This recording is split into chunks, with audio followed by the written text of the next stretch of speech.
I gotta go. I contacted my dentist. He's waiting for me.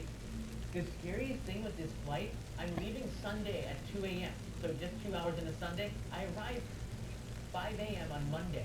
All of Sunday is gone. I only get two hours of Sunday. It's crazy. So Sunday is like just melted away. The what is it? The 12th? What is it? Hey, good job, guys, on Gibbs. The 20. What day is it today? Well, whatever day it is, 21st. Is this the 22nd of June is like toast for me. I arrive on the 23rd. I leave on the 22nd at 2 a.m. Weird, right? Because of the international date line. Anyways, take care, guys. I'll see you in another live stream real soon. Bye from the ancient Terminal 7 of JFK. The renovations that they're doing right here are really good. It's going to be an amazing airport in 2037 or something. Kind of crazy. All right, everybody, take care. See you in 24 hours if I make it. Wish me luck. Matane.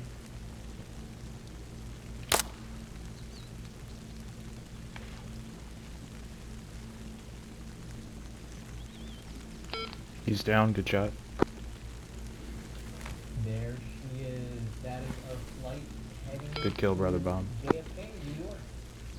This is NH110, bound for the skies and eventually the United States.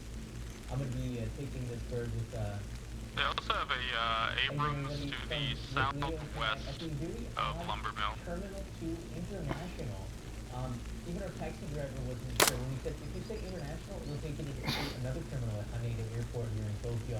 If you say terminal 2, you gotta walk a little bit. Наши товарищи сообщили о вражеской активности на базе Нитка. Alright, shot going on Gibbs. But the international terminal at Terminal 2 is kind of odd, but it's kind of cool too.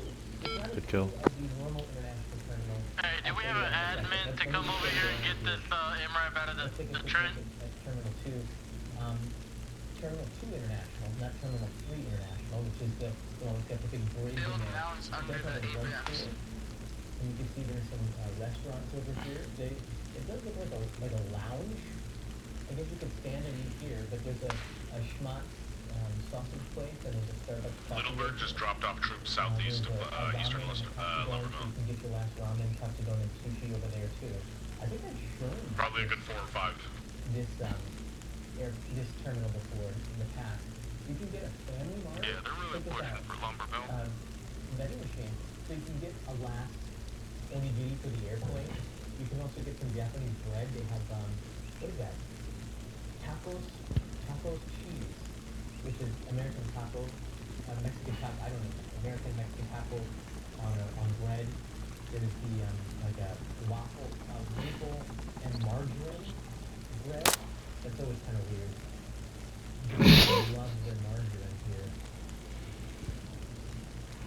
There's lots of sandwiches here, including the tamagotchi sando. There's one of the tamagotchi sando in there. And you have some other chocolate that you can get there. That's kind of cool. It really does feel like a makeshift gate. It doesn't really feel like a normal gate. Here's the flight going to New York. When you see that, it makes it feel real.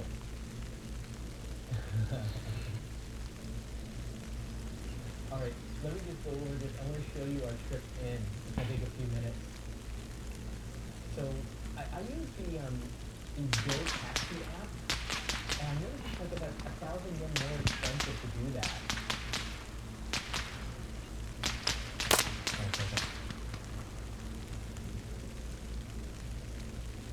I got the bags under the cart. By the way, the carts at Tokyo are all free, so you don't have to pay for them. If anybody ever made you pay, you probably get scammed. I know in New York you gotta pay $7 or something ridiculous. Holy crap, it's Goku, you just killed a fucking friendly bud. It's hard to check in kids for some reason. Shooting at me. No, bro, there was an enemy left of you, dude. I didn't shoot you once. My bad. You were running right into his bush. It's okay, Bubba, it's okay. But there was one over there. Look around, I think I knocked him. I got one in a bush. Hey, that's the one you're talking about. Yeah, that's the one I was shooting at. You were running right into his bush, so I fucking lit him up. I see. walk through the Yeah, I was in his bush when you were shooting and I killed him, so I thought it was. I see. It's okay. I love you. It's a bad idea to walk through the domestic. He's got the terminal 2 international. He's got his quote unquote friends with him. Got a couple of friends. He left a lot behind. Are you not gonna say it back to him? And a lot of I said I love you. the domestic terminal with Oh, God. that escalator and the spiral right there in the center. We had to go all the way to the end. And it took, this whole video is out of order. In order to get to terminal 2 international, you have to take the elevator or the escalator up to the third floor. The first floor is arrival, second floor is, domestic. Kind of throws you off here, because I rarely take terminal 2 international.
That just takes some time.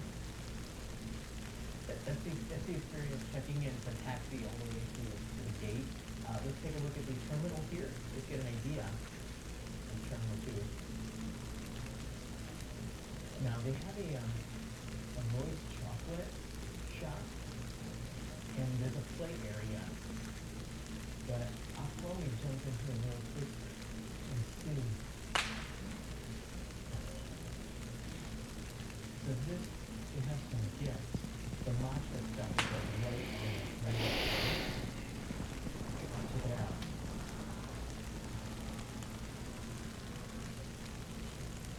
And you can get things like tissues, masks, eye masks, and I mean, you could probably get normal masks too if you wanted. Yeah, the face masks, but I don't see a lot of people wearing those anymore. Here's the Starbucks. And the weird thing about the Starbucks, they got like this, spicy, they have a mango frappuccino in it. This came out this last week. And it's a spicy mango frappuccino. They have a second option where they put on habanero sauce on the mango. I've never seen that before. It was kind of tricky. You want to see that? Look at, just for the record. Let me see if I can film it.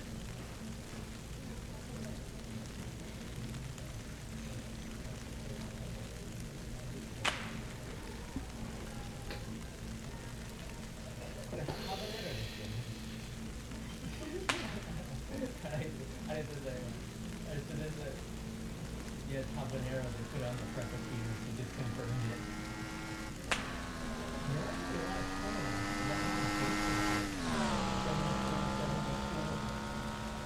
There's the noodle place. It does feel the dark carpet and ceiling and black of it. It feels like a airport lounge, doesn't it, a little bit? There's the noodle place. That one right there has katsudon and oyakodon. What was it like?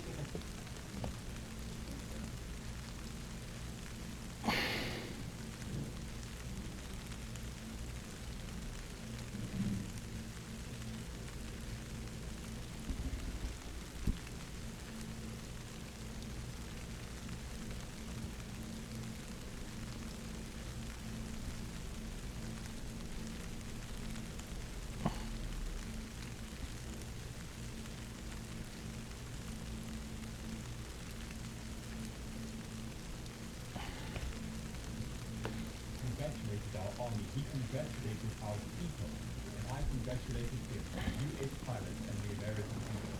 President Trump is fiercely leading the free world. He's a great friend of Israel, like no one before. Now everyone waits for Iran's response. The regime in Tehran currently follows full and express confirmation against the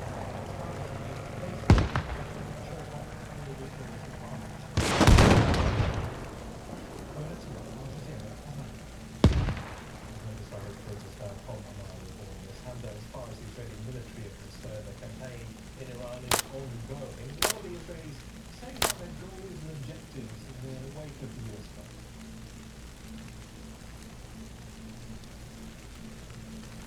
Well, Israeli Prime Minister Benjamin Netanyahu speaking just within the last couple of hours, saying that while the Israelis are closer to achieve their goals strike on Iran 10 days later, they say that they still have a lot of work to do, meaning that they're not only trying to destroy the nuclear capabilities that Iran possesses, but also the military capabilities. With that includes ballistic missiles, munitions, and any other sort of military assets that the Iranians possess. The Israeli military also releasing a statement saying that just within the last hour, they completed another round of airstrikes on targets inside of Iran. One of them roughing a part of Tehran. They say that it was air defenses that they destroyed, along with ballistic missile launchers. So the Israelis have been touting for the last 10 days that this is going to be prolonged. This is not going to be short as previously expected, because they say they have a lot to achieve.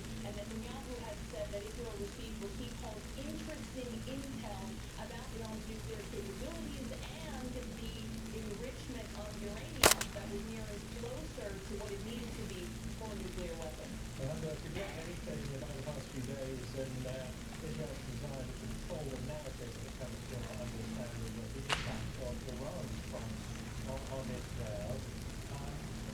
What do we know of the current security situation, the current threat in cities like Tel Aviv and Haifa?